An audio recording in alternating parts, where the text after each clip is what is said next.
ایک زمانے میں پورے ملک کے اندر ہندوستان کے طول و عرض میں قحط سالی تھی. اس کا تذکرہ مولانا محمد میاں نے علماء ہند کی شاندار ماضی میں بھی کیا ہے، اور ایک انگریز رائٹر نے روشن ہندوستان میں بھی کیا ہے.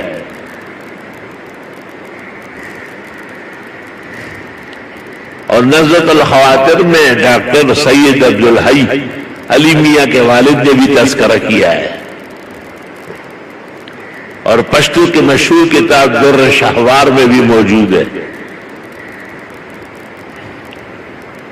اتنی بڑی قحط سالی تھی کہ لوگ ایک دوسرے کو کھانے کے لیے تیار تھے، کیونکہ فصلیں ہوئی نہیں، بارشیں نہیں تھی، چشمے سوکھ گئے، نہریں بند ہو گئی، بڑے بڑے دریا ختم ہو گئے. تو بزرگان دین میں سے ایک سوات بابا جی تھے جو بہت بڑے اولیاء اللہ تھے، اور انہوں نے اپنی پگڑی سوات کے راستے میں رکھی تھی اور فرمایا انگریز اس کو عبور کر کے آئے.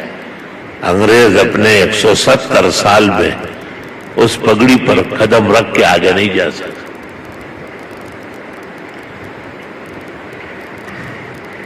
ان کی خدمت میں لوگ آئے اور انہوں نے کہا کہ بارشیں نہیں ہیں، ہم بہت پریشان ہیں. چنانچہ بابا جی نے کہا کہ ہم نے تو بہت دعائیں کی، ہر وقت کرتے، ہماری نہیں چلتی. اللہ تعالیٰ بہت زیادہ ناراض ہے جیسے اس وقت نظر آ رہا ہے. بالکل مولوی اور ولی اور طالب اور عام اور خاص اور نمازی اور تبلیغی ہو، سب کے سب خالی ہو چکے ہیں.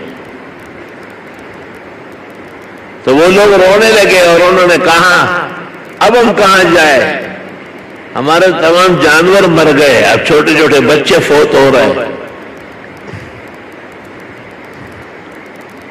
سوات بابا جی جب بہت تنگ آئے تو انہوں نے کہا پشاور کے اندر ایک غوث اور قطب ہے، لیکن اس نے اپنے اوپر دوپٹہ ڈالا ہے اور کانوں کے اندر مرکیاں ہیں اور ناک میں نتنا ہے، اتنا بڑا پیزوان ہے جو ہے،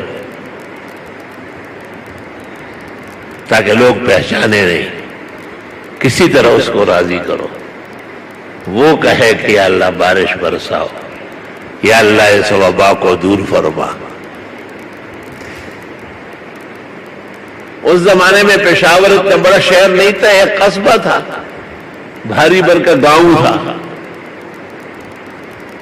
لوگ آئے اور تلاش کے بعد اس کو وہ شخص ملا. اس نے کہا ہم خواجہ سراؤں کا کیا کام ہے دعاؤں سے بھائی، اور دنیا ختم ہو گئی کہ میرے پیچھے آ گئے. لوگوں نے کہا سوات بابا جی نے بھیجا ہے. اس نے کہا سوات بابا جی کو کیا حق ہے لوگوں کا پردہ اٹھانے کا. اور اس کے پاس ایک طبلہ تھا، تمبل. وہ طبلہ اٹھایا اور بجانے لگا اور کہنے لگا اسے راکھیل کچی وریگی ورنہ دنیاس چار گل بتانے وڑے کما. وہ اب برسانا پڑے گا آپ کو، ورنہ یہ جو آپ کی محبت میں نے نتنا ڈالا ہے ٹکڑے ٹکڑا کر کے پھینک دوں گی. چنانچہ بادل آئے اور بارش شروع ہو گئی. 27 دن تک مسلسل بارش ہوئی.